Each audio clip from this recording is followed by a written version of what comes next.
we're going to have to start taking a long, hard look at a lot of things. How we're doing this, how we're managing our time, and where this channel is going to go.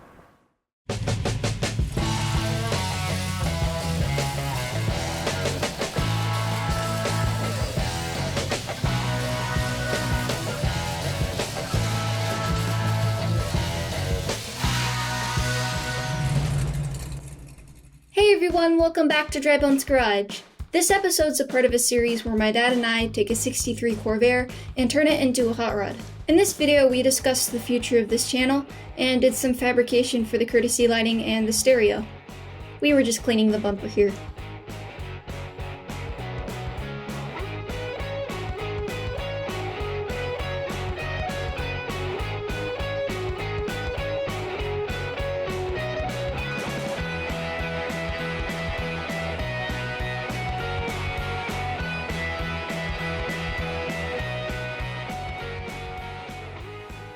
Well, obviously we've got the brakes plumbed in, we've got the clutch plumbed.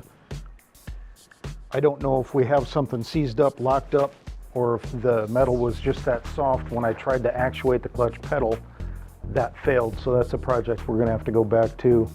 May go with a straight rod vise the angled rod to try and get the geometry a little cleaner on that. We've got the harness run through and routed.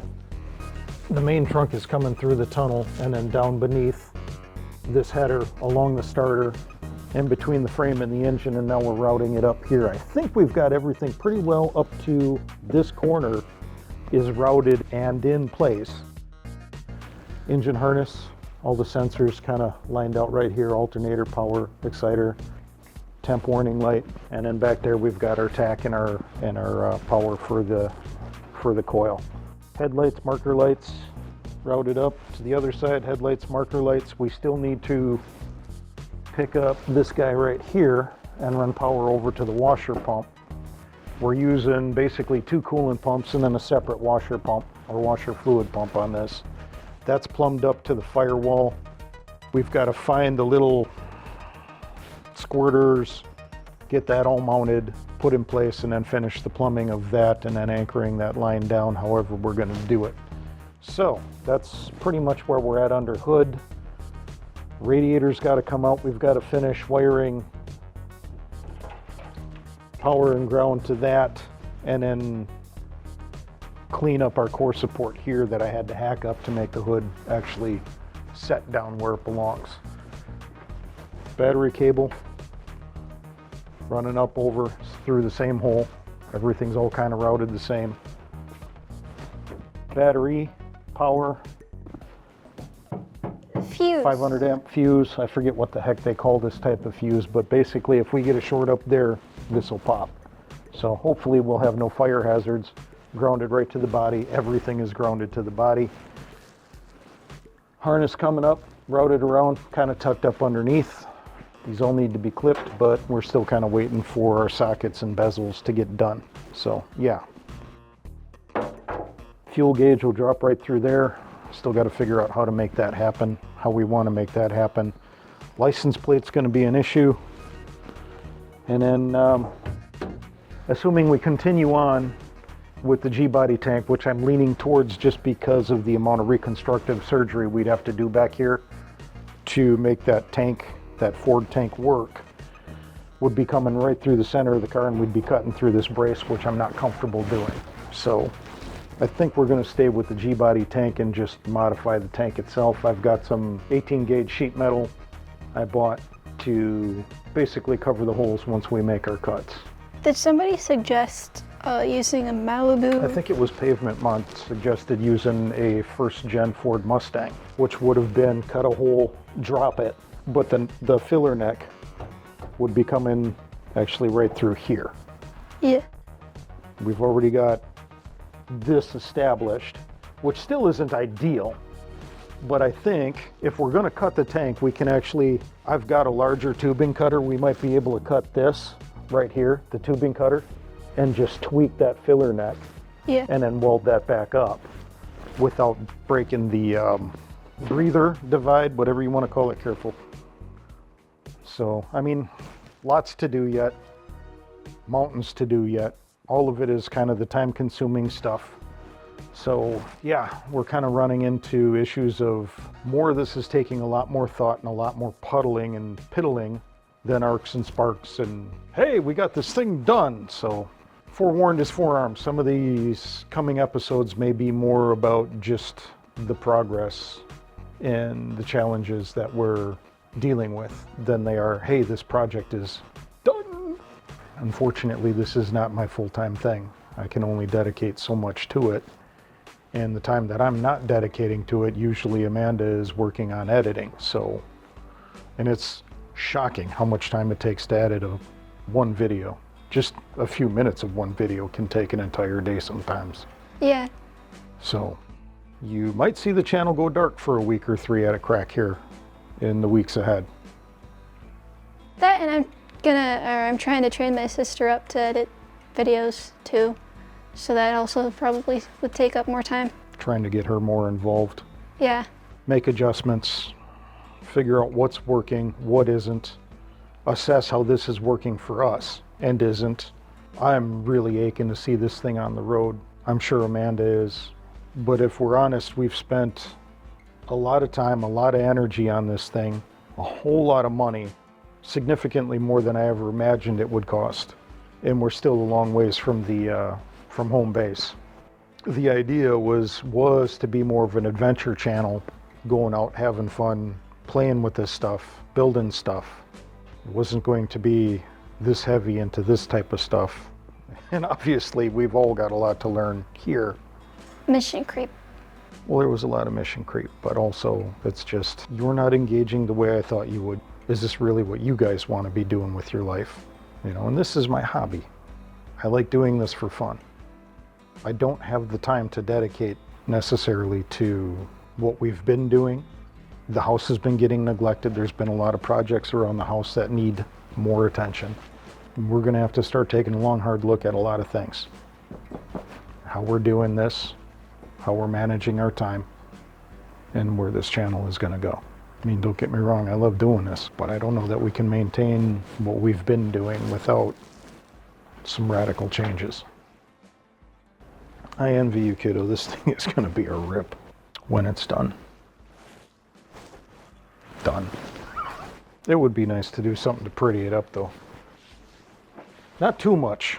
You don't want people looking at it too hard. You want them thinking it's just a beat up old rat trap car going down the road. So we got some new goodies. Our Amazon haul that I think we're supposed to say we bought and paid for ourselves. That there is going to be your sound system. Oh, wow. Oh, wow. Wow. If I could open it. Oh, there you go. 5-year warranty. Oh Wow. boy. That thing I'm concerned about. This thing? Yeah. That there is your receiver unit, if I read right.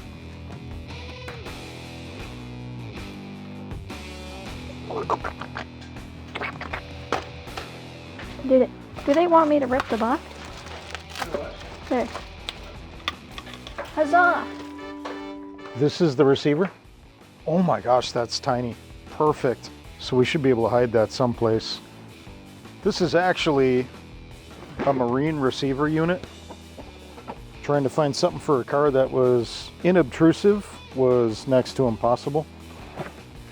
Oh, nice. That is tiny.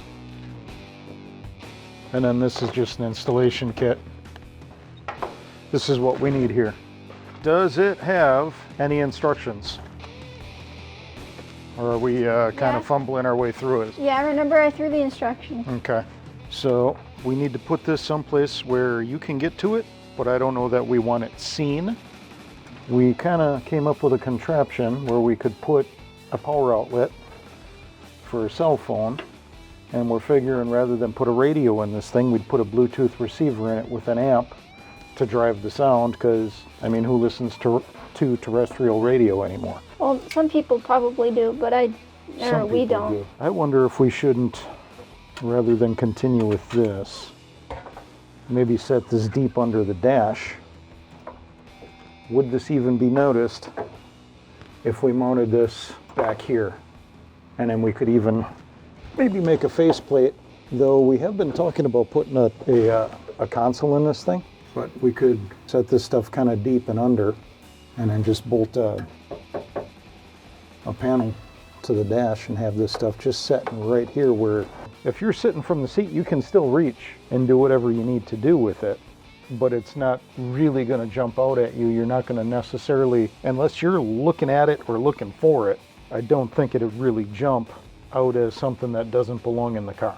I mean, we are still trying to keep this as subtle as we can. We don't want to advertise it is what it is. The idea is this thing actually be a fun car, not so much a show car. Yeah. We want it to be rough. We want it to be... Ready. Yeah, basically gritty. We want to actually enjoy this thing. Just like the engine, it's small, trans is light. This is all stuff that's disposable. She can learn on this stuff. It's still enough to be fun, and all the bones are there, so we can go a lot farther and a lot harder if we choose to, very easily. But for right now, this is a good platform for her to learn on and still give a bit of a thrill. This should be an enjoyable car without being overwhelming. I don't think these are going to be long enough. I'm half thinking about running the harness up and over, but what we may want to do actually is just feed it across the tunnel. Yeah. And then bring it up with the main trunk that's coming through the firewall. Because this is about where that receiver is going to be if you want to hang it, right? We may have to do something different if we do put a console in here as far as where we mount that receiver, but I'm imagining we'll want it somewhere near you, and we don't want it necessarily presenting itself to the world that it's in here. Yeah. So we're probably going to want to get some longer. That might make more sense, as we'll bring but we still need to get to the speakers. Maybe we do want to come up and over. This is really not it is and it isn't a central location. I suppose what we could do is come straight out and back for this speaker, out and up, pick up this speaker, and then we'll have to go over, down, and across for that speaker. You know what I'm saying? Yeah. So we'll run the left rear up, left front, left rear, up and over the dash. We'll terminate somewheres where the wire's far enough, long enough where we can pick that speaker up. And then we'll just run down that channel there to the back. It's goofy, and electricity moves fast enough. I don't think it'll jag anything up. I don't think we have to have these all equal length or equidistant. This isn't a top-end stereo anyways. This is enough. No, enough to enjoy it. And that's about it. At least I think it is. That they say that's a 200 watts amp, but unless technology's really come a long ways, I've got a 200 watt amp sitting in that cabinet over there. That's about 3 times the size of that thing. That looks to me like a 50 watt amp. And I didn't know jack about this stuff when I was putting stereos in my cars as a kid. Yeah. So, and I never,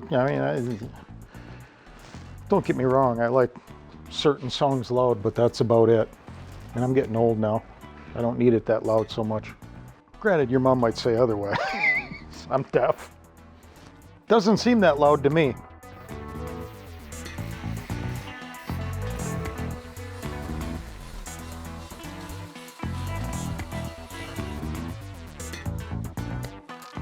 Figure we'll clamp this like right here, and then pop, pop, and then start forming this up. You Do what? You need the gun? You need the lightning stick.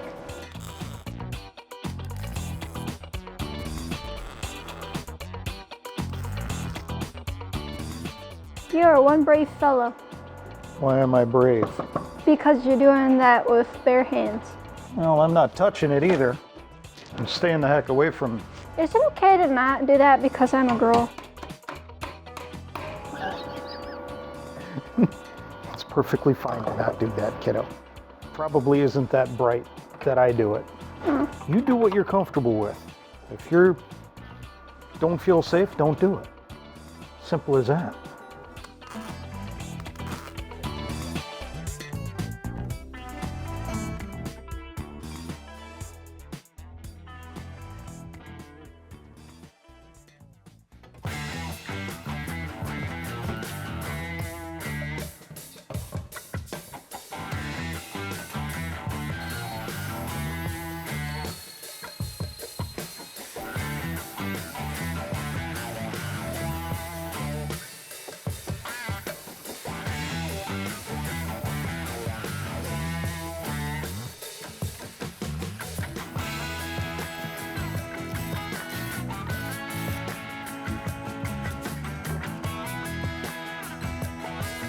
Do we really want to do that? Okay, so we'll do that.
That's pretty inconsistent, but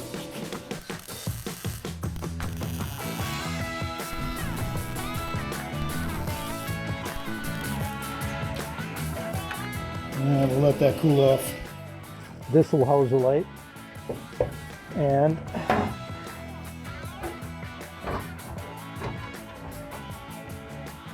Yeah, we had a discussion off camera about that. Do you want to say what you said to me? I don't remember what I said to you. You were just saying that it would be a good place to put that, and I was concerned because, like, what if it overheats? And Dad said that there was air that would move through. There should be about an inch of airspace between it and the carpet, maybe 3/4. And then in here there should be close to an inch of airspace as well, and this will act as a heat sink right into the frame of the seat. So. And then I was concerned about the seat moving, and then you showed me it moving and it being unfazed. Yeah, and so that took away my concerns. Or my No, it's just a objections. matter of routing the wiring, figuring that out. Yay! One more heartache taken care of. Thank you, Dad. You're pretty amazing. You're really cool. That's about it, everyone. I hope you liked it. If you did, please press the thumbs up button down below and click the bell icon if you want to see more videos like this. With that all being said, I hope you guys are doing well. I hope you're doing okay. And I'll see you in the next episode. Bye!